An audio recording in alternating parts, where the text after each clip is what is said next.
Why is the world so obsessed with sports?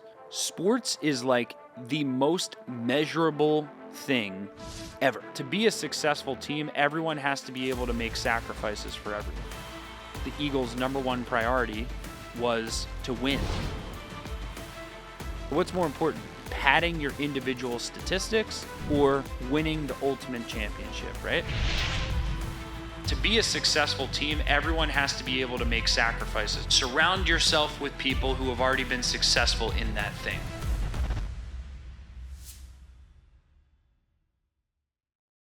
So today is the day of the Eagles Super Bowl parade as I'm recording this. And I was looking at my calendar, and the last time the Eagles won the Super Bowl was 2018. Well, actually 2017 was technically the year, that applied to.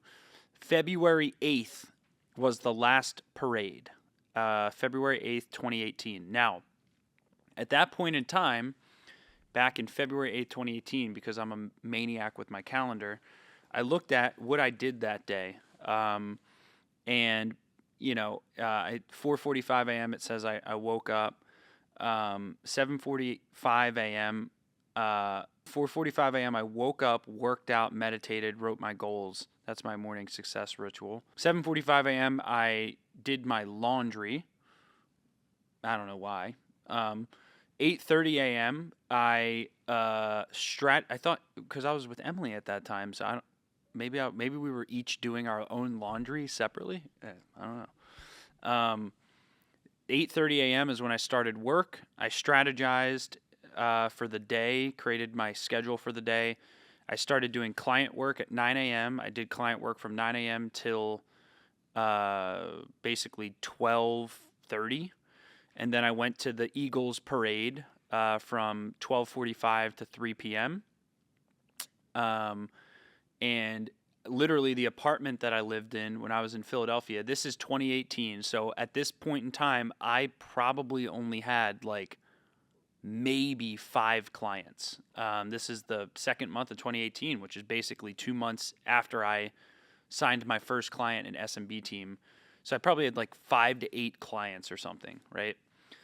And my apartment in Philadelphia was probably 500 feet from the end of the parade. When the Eagles won the Super Bowl, and this year, all of the Eagles players speak at the Rocky Steps at the Philadelphia Art Museum.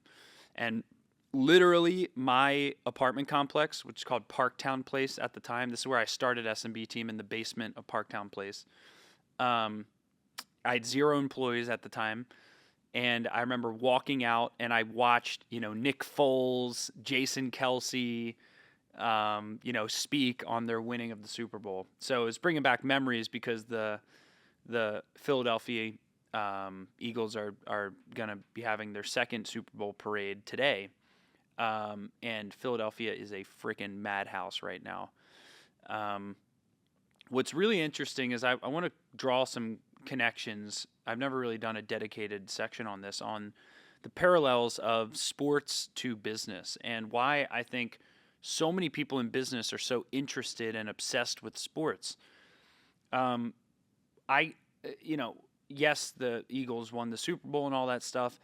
And what's more fascinating to me than that, although that's exciting because I'm a diehard Eagles fan, is really the common denominators of success and how what people do in sports ties to success in business. And Andy and I talked about some of this on the Law Firm Growth Acceleration podcast, but I just want to probe a little bit deeper into it, because why is the world so obsessed with sports? Well, I think what's interesting is sports is like the most measurable thing ever. I mean, there is literally a scoreboard throughout all sports games constantly, right? There is a measurable scoreboard. Success is so clear. I mean, it's literally pass or fail, right? It couldn't be any more clear how to succeed in sports, right? You have to win games, you have to win playoffs, you have to win championships in order to be deemed successful in sports. And all of the things you have to do in order to win in sports are measurable, right? So, especially what people see, right? So, if you think about like sports games and you compare it to the business world, what percent of what people do in business is measurable? What percent of what people do in business is timed with a deadline, right? Where you must score X number of points in this much time or you lose, right? And think about how much like emotional padding there is in business, right? I mean, imagine if you had to, you know, perfectly make everyone that you work with feel great and like they never fail and everyone gets a trophy. That's kind of like the world that we live in right now, right? Everyone gets a trophy for participation. So I think that this is a systemic problem in business, is that we're afraid to have public scoreboards. We're afraid to have deadlines. We're afraid to tell people, hey, you didn't succeed. You know, you did not achieve the goal that we set for you. Or for people to hold themselves accountable to that, like NFL and all sports professional athletes do. It is fascinating for us to be able to observe other people living by a scoreboard, living by their statistics, living by a deadline and a timer, right? And imagine if we could apply this in our own lives. Imagine if every single day we went to work, we had clear numbers that we knew we had to achieve in order to be successful. Imagine if every single person had a deadline for the most important games of their life, right? The most important actions in their life, where you had to achieve X result in this much time. Imagine if everyone had clear, training schedules, right? Like, think about this. One thing that's always been fascinating to me is like NFL athletes, all athletes are employees of the organization, okay? And everyone dreams it up. It's so sexy to like be your own boss, and yet the people that we look up to, call it, actors and athletes, they are technically employees of the people who hire them to act and or to perform in sports, right? So, Jalen Hurts is an employee, Devontae Smith, AJ Brown, Saquon Barkley, these are all employees. Is that a bad thing? No. They obviously make a huge high income in what they do because of how specialized their skills are. But what's really fascinating is because of the fact that they are employees, there's a lot that they don't control about what they do throughout a given week, right? So just because Jalen Hurts is a MVP caliber quarterback from last season and blah blah blah blah blah, does that mean he gets to choose what days practice happens? Does that mean he gets to choose what the order of practice is? Does that mean he gets to choose, what kind of food he can eat all by himself? Or are these things chosen for him and with him, right? Does he get to choose when he plays the Cowboys every year? Does he get to choose, what his first playoff matchup is going to be in the playoffs? No, he doesn't get to choose any of this stuff. He's an employee of the organization. His training schedule is pre-crafted. His game schedule is pre-crafted. He has to adjust to that, right? So I find this so fascinating because if you look at the success of sports, the training plan of the athlete is pre-crafted, right? It's something they can't change. So this ties into, a principle I've talked about before, the 95-5 rule. If you look at successful athletes and entertainers and people who are performance-based in what they do, 95% of their time is spent preparing, 5% of their time is spent performing, right? And everyone in business does the complete opposite, right? Everyone in business spends 95% of their time performing, 5% of their time preparing. It's no surprise that when we watch amazing athletic plays as sports watchers, it's no surprise that our jaw drops to the ground because of how amazing these plays are that they make, because they spend 95% of their time preparing, right? When we watch an amazing,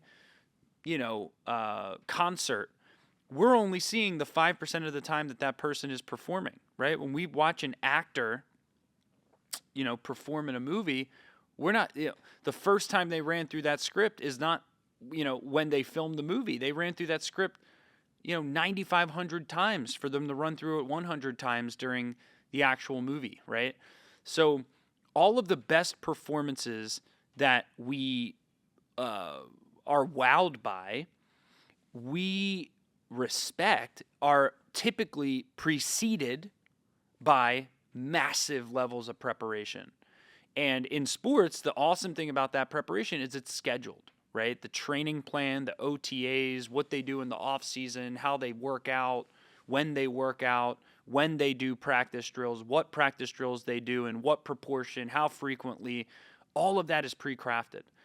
And I think that is more valuable than anything. And that is probably one of the biggest things that is missing in business, is pre-crafted training plans. I mean, if every single person in business and in their career followed the same training protocol that an athlete did, everybody who followed that protocol would be making 2 or 3 times the money that they're making, right?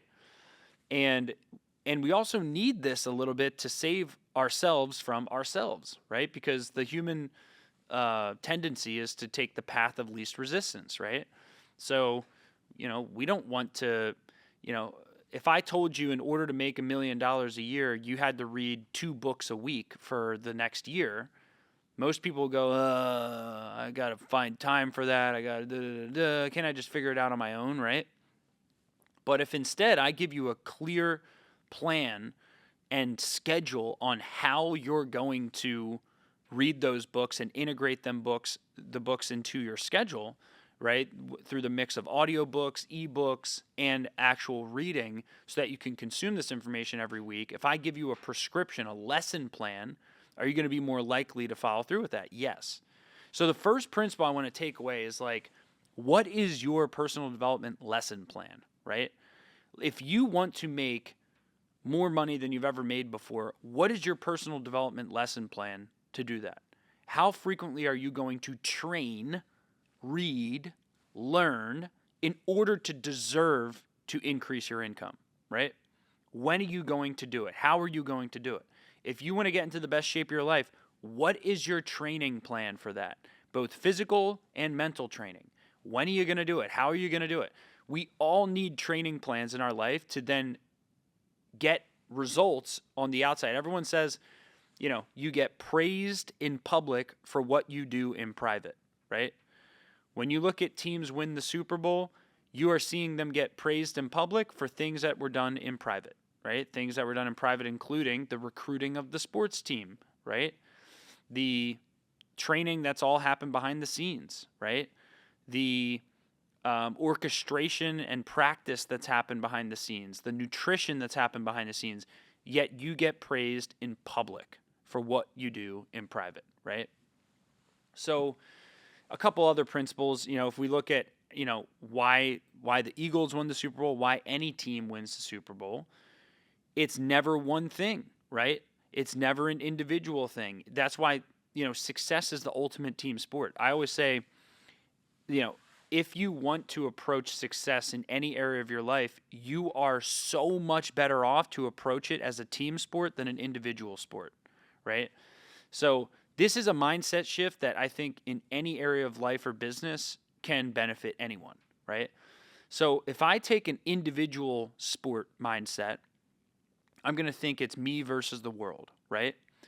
If I take a team sport mindset, I'm going to think it's me with the world. I get to collaborate with the world to achieve this amazing goal, right?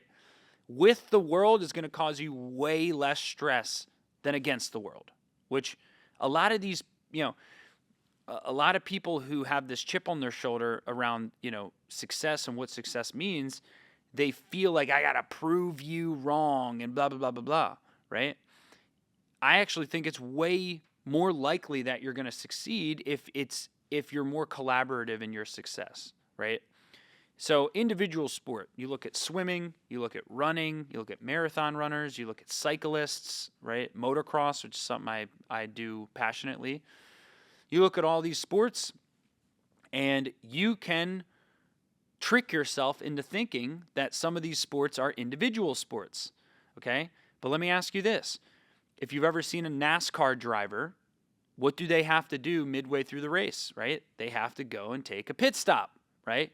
Who does the pit stop? Does the driver himself or herself hop out of the car, change their own tire, fill up their own gas? No, a team does that. Who's the person that sets up the car for success before the race? A team, right? Same thing in cycling, right? You have sometimes, the best cyclists will have massage therapists, they'll have fitness trainers, they'll have nutritionists, they'll have, bike specialists, they'll have practice mechanics, they'll have race mechanics, right? They'll have, I don't know, maybe a team of 15 to 20 people just for one individual in what seems like an individual sport. But if you look at all success, it's never an individual sport. All success is a team sport, right? And, obviously football is an amazing team sport. Soccer, basketball, a lot of sports that are most popular in the United States are team sports. But make no mistake, the things that appear as though they're individual sports are also team sports, right? And this also applies to your personal goals, right? So let's say you wanted to get in the best shape of your life. Is that an individual sport or is that a team sport for you? How are you going to be more likely to succeed, right? If you wanted to get in the best shape of your life, I would say you'd be way better off treating that as a team sport than an individual sport, right? Individual sport mindset would be, I got to get in the best shape of my life. That means I got to wake up early. I got to create my own workout plan. I got to go to the gym myself. I got to manage my own workouts. I got to manage my own nutrition. I got to do all my own shopping. I got to do all my own meal prep. I got to stay on track with all this, right? That's a lot of pressure to put on one person, right? Would you be better off consulting with experts in these areas? Would you be better off hiring a personal trainer to manage your fitness plan, hiring a nutritionist to help you create your nutrition plan, right? Would you be better off creating an accountability buddy, choosing an accountability buddy where you two can hold each other accountable on your progress on both fitness, nutrition, etc.? Would you be better, picking a couple people that you work with to go on daily walks with at lunch so that you can hold each other accountable to getting movement in the middle of the day? I say these things, and I know you're thinking to yourself, oh, yeah, Bill, you're right. It's probably way easier to get into the best shape of my life, treating it as a team sport rather than an individual sport, right? If you want to, have the best family life you possibly can, the goal is to make it a team sport. The goal is to not make it us versus them, right? This is where, a lot of people, I think, make mistakes. They get motivated. I'm going to change my life this year. I'm going to da-da-da-da. And then it turns into this us versus them mindset, and it becomes an individual sport, right? Now, I would actually make an argument that it's not just a team sport, it's also an organization sport, right? So if you look at, the Philadelphia Eagles as an example, technically the team is really just the players and the coaches, right? But who picked the players and the coaches? The organization, right? So success is a organization sport is really the best way to look at it, right? It's the whole organism. It's everything. It's everyone you're surrounded by in every capacity. So if you want to succeed in business, if you want to succeed in your role in a business, it's going to come down to the entire organization, right? So I'll give you an example. Like, our marketing team tends to do really good marketing, right? And Andy Stickle, my partner in S&B team, he is really good at creating videos, right? And creating video trainings and lead magnets and stuff like that. And also, Andy and I wrote a 525-page book called Law Firm Growth Accelerator. So think about this. Imagine if our marketing team never was given great content by Andy and myself to promote. Imagine if my marketing team was never given a 525-page book that is world class and took us years to create. Imagine if they're never given a valuable asset to promote. How hard is that going to be for them to market? It's going to be a lot harder, right? So when you look at the success of our marketing team, which many people in B2B, look up to and have tried to study on how we do verticalized marketing with, attorneys and try and replicate that. When people look at that, our team and me and all of us are humble enough to know that without, Andy and I creating great content, without our marketing team, we're nothing. We can't put that great content out there. And our marketing team understands that without the great content that we've created, we wouldn't be able to promote things because we wouldn't have anything to promote, right? So, and then same thing is all of our marketing teams' success comes down to the ability of our sales team to, attract new clients, right? So our marketing team can't be successful without our sales team also being successful, right? Because that is the ultimate outcome of our marketing efforts, right? So when you think about this, everything ties into everything, right? And then by the way, how did we afford our marketing team? How do we afford our company's marketing team? Because we have the finances to. How do we have the finances to? Well, we have a finance department, right? And the finance department is watching our cash inflows and outflows, right? So we wouldn't have a marketing team and we wouldn't have been able to spend six figures, on all of the research and additional help and design that we needed to create our book. We wouldn't have been able to spend that if we didn't have the finance. So if we didn't have the finances, we would have never had great assets to promote in our marketing. We would have never had a marketing team in the first place, right? So, our marketing team's success ties into our finance team, ties into the quality of content that we have, our sales team. Also, while our marketing team is dependent on our sales team is also dependent on our marketing team, right, to generate opportunities for them. And that's just all like the revenue generation side of the business, right? Then you look at the client service side. And first of all, we wouldn't have any clients to serve if we didn't generate revenue, if we didn't have an ability to generate new clients, right? So the client service side of our business would only exist in tandem with our revenue team, with our sales and marketing team, right? Similarly, our client service team cannot exist without our tech team, the people behind the scenes that do all the work for our clients, right? And our tech team can't exist without a client-facing team. So all success is a organization effort, right? And if you are the CEO of your own business or a life, you're CEO of your life is what I meant there. If you are CEO of your life or your business, then you are in control of the organization, right? And the organization has to produce championships for the organization to be successful, right? So, you can apply this just like I did the business. You can apply this to sports, right? If you look at why did the Eagles win the Super Bowl? Number one, they probably had the best team, right? How did that come? Did Nick Sirianni, the coach of the Eagles, choose all the members on his team? No. Howie Roseman, their GM, did, right? Okay, so that's one factor of success. The second factor of success would be how much, what roles did we put each of these amazing players in, right? Did we put them in the right role for their skill set, right? Okay, number two.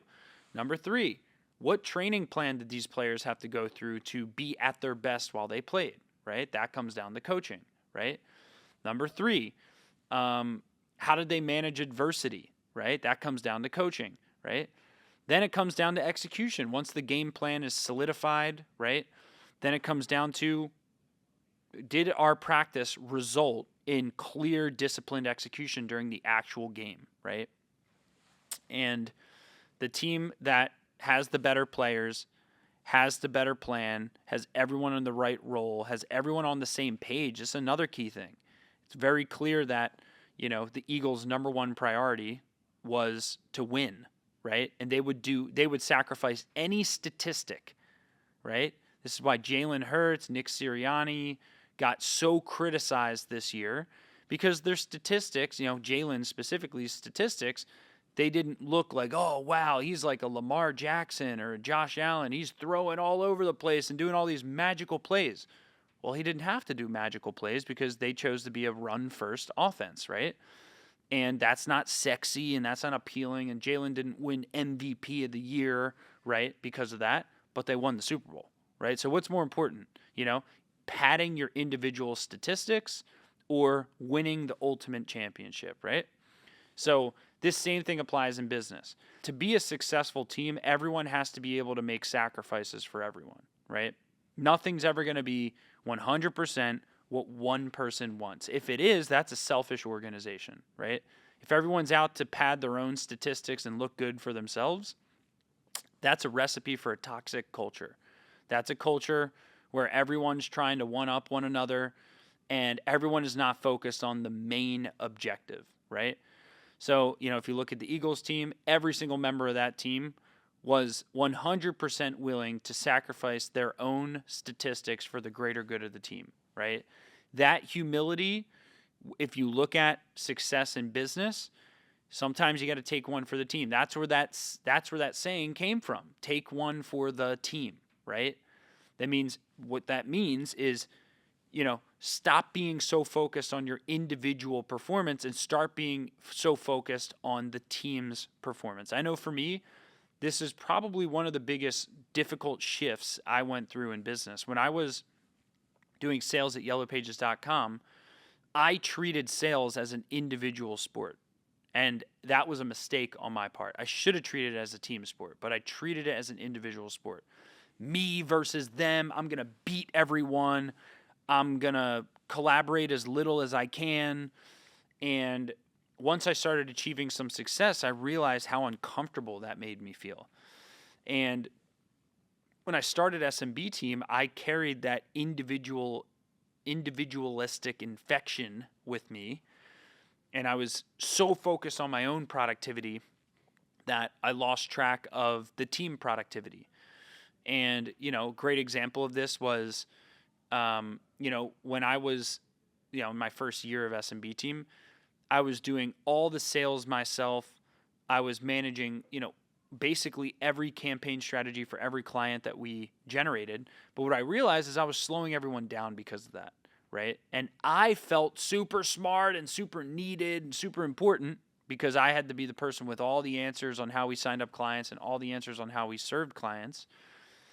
And yeah, that made me feel good in the moment because I was needed and I had all this input for all these areas of the business. But what did it do? Ultimately, I hit a bottleneck. I couldn't manage all of that myself, right? So logically, I had to go from an individualistic mindset to a team mindset. And instead of me being the smartest person in the room with all the answers, I had to start allowing other people to come up with their own answers, right? And one of the biggest shifts for me was when I stopped auditing my team's work, right? This is like a huge, uncomfortable decision that I made when I had my team that, at the time I had like 2 employees, and they started building my clients' campaigns. At the time we were doing Google ads for lawyers.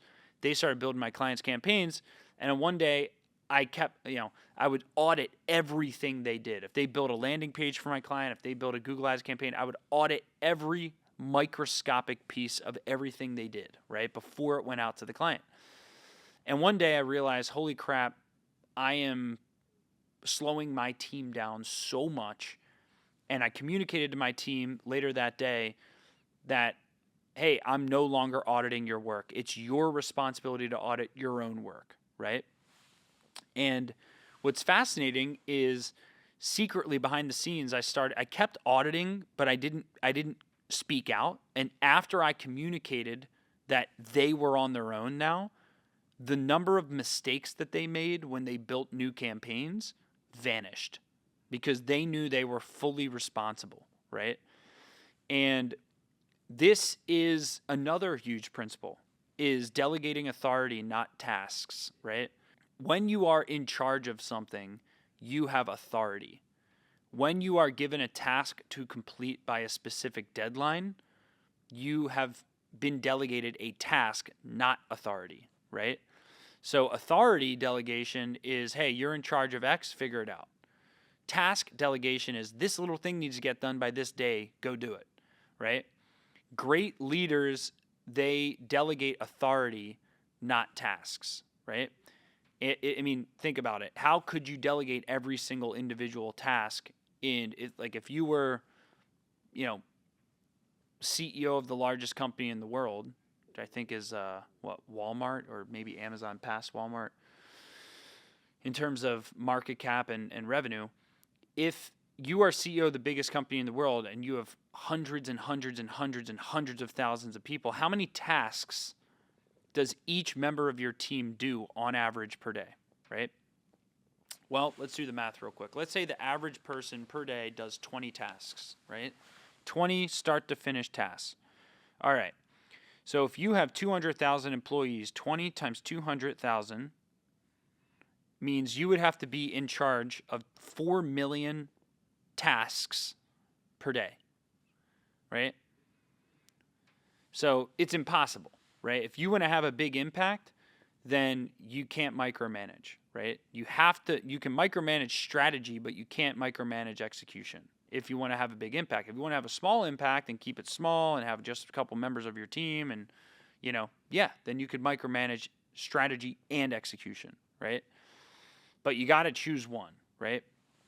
So in a team sport, if you take this team sport mindset, you're going to realize the best teams delegate authority, and that's where the magic happens, right? Like if you look at a wide receiver like A.J. Brown or Devontae Smith, you don't have to micromanage every single thing they do, right? I mean, Devontae is a freaking Heisman Trophy winner, right?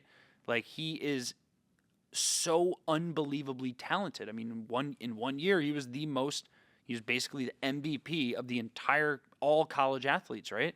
That is crazy, right? To be at that level of skill, right?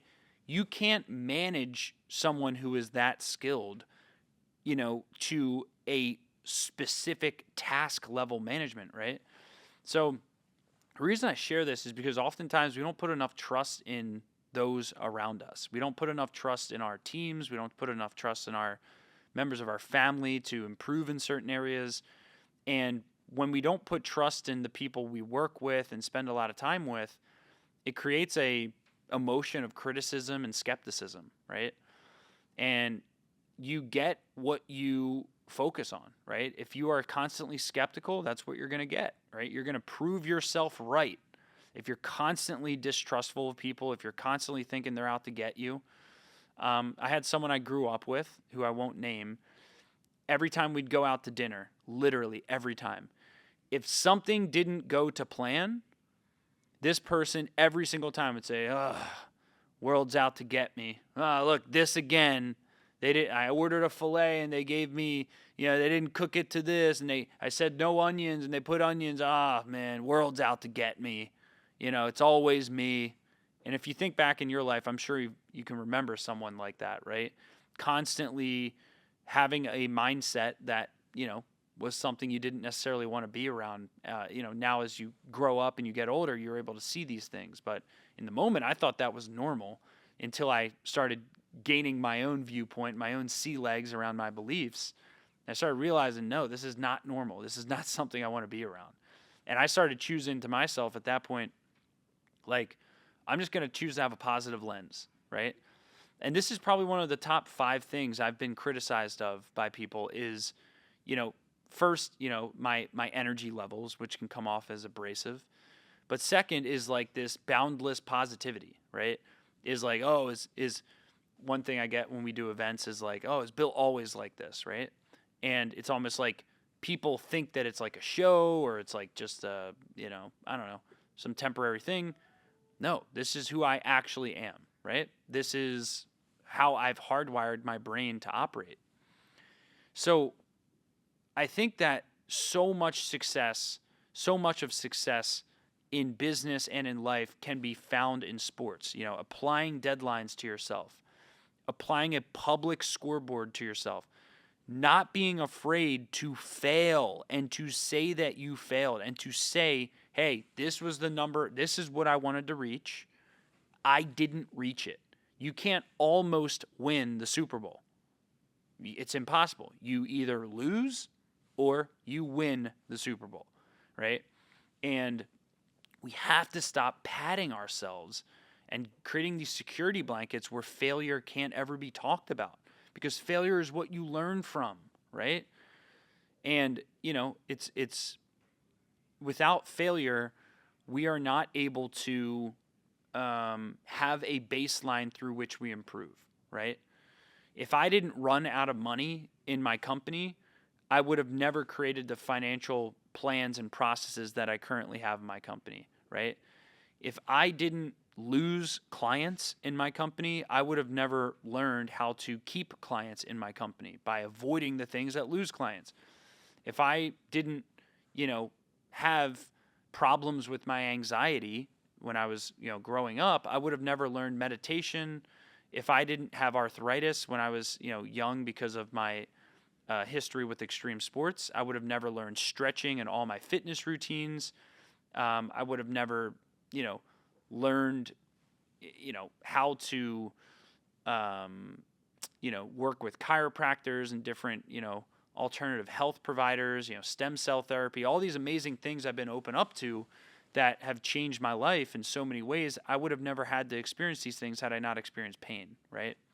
And sometimes pain is saying you wanted to reach X goal and not reaching it. That's not stubbing your toe pain. That's not tripping on the sidewalk and bumping your head pain, but it's emotional pain, right? I wanted to make X, in money, let's say, and I didn't reach X. Great, that's a scoreboard, right? What was the deadline for it? Like, that's what I love, and that's what I think so many people love about sports, right? The other thing that is a huge component of success, which we can learn, is the importance of the quality of the people that you surround yourself with, right? As we talked about, there's a confluence of variables that cause success. If you look at what would be the number one, if you could only do one thing to guarantee your success in a certain area, I wholeheartedly believe. Now, this isn't just what I believe, this is based on data of how humans have formed our learning mechanisms, right? There's a book called Social, which is written by a psychologist. And the book Social talks about how human brains are, it's crazy. It's like 90% of what we learn is because of our social intelligence, not our IQ, right? And if there was one way to ensure success, and I could only tell someone there's one thing that you can do to ensure success in this area, what would it be? Statistically, from a human brain perspective and learning perspective, the one thing would be to surround yourself with people who have already been successful in that thing. That's it. Example, you want to get in the best shape of your life? Great. How often are you spending time with people who are in way better shape than you? Right? Okay, that's one. Number two, you want to get in the best financial shape of your life. How often are you spending time with people who are in better financial shape than you? Right? Number three, you want to become the best, movie director of all time. How often are you spending time with movie directors that are exponentially better than you? Right? Me, I want to become, the best CEO I can possibly be for S&B team. How many CEOs am I spending time with that are way beyond my skill set and my abilities on a weekly, monthly basis? Why is that the number one variable of success? Think about it. Why? Well, because when you spend time with people who have been there, done that, already accomplished what you want, you get all of the lessons that they learned. So this short circuits your learning, right? Because you can read books, but which paragraph of which chapter is the most important part of the book to focus on? That's what mentors teach you, right? They say, oh yeah, I read that book, this book, da, da, da, da. This paragraph in chapter 4 is the real thing you need to focus on. Only a human can tell you that, right? Well, I would say AI can also help you with that, ChatGPT. But, for now, human being mentors are going to be the most powerful thing that you can do to revolutionize an area of your life. And when you look at successful sports teams, they have the best team. When you look at successful people, they're surrounding themselves with the best people in the areas of their life that they want to improve, right? So I just think there's so much exciting stuff that we can learn from sports that we can apply to business, applying deadlines to yourself, public scoreboards, the confluence of variables that cause success, understanding that the team sport mentality is the best mindset to embrace in any undertaking of yours.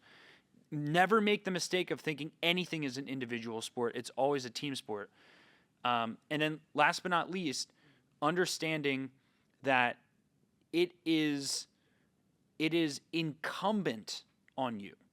It is your mission. It is your duty. It is your obligation to surround yourself with the best people in the areas in which you want to improve. And if you can't do that one thing, then you are leaving your success up to luck, because the teams that hold themselves to the highest standard, that treat it as a team sport using all parts of the organization to succeed, and most importantly, that have the best team, they're going to be the teams that ultimately achieve the best results, right? So apply that team mindset to the areas of your life that you want to improve. Surround yourself with people who have been there, done that. All you have to do right now is just reach out to one person. Let's say you've set a goal around your health and you're not making progress there. My question to you is not what are you going to do to improve your health? My question is, who are you going to reach out to start connecting with regarding your health, to surround yourself with regarding your health? If you're not reaching your financial goals, who are you going to reach out to and start spending time with to get your financial goals back on track, right? So that's my little rant for today. Go Eagles. And for all you other sports team fans, I hope I sincerely hope that your team can hang with us next year. All right. See you on the next episode. If you found value in this podcast, here's one way I can help your firm right now. First, you can get our new book, Law Firm Growth Accelerator. It's everything we've learned over 10 plus years helping lawyers build thriving, profitable firms. The strategies that you'll get in this book work for any practice area and any revenue level. You can get the audiobook and ebook 100% free, or just cover the shipping and we'll send you the physical copy to you in addition to the audio and ebook. Go to smbteam.com/book to get your copy.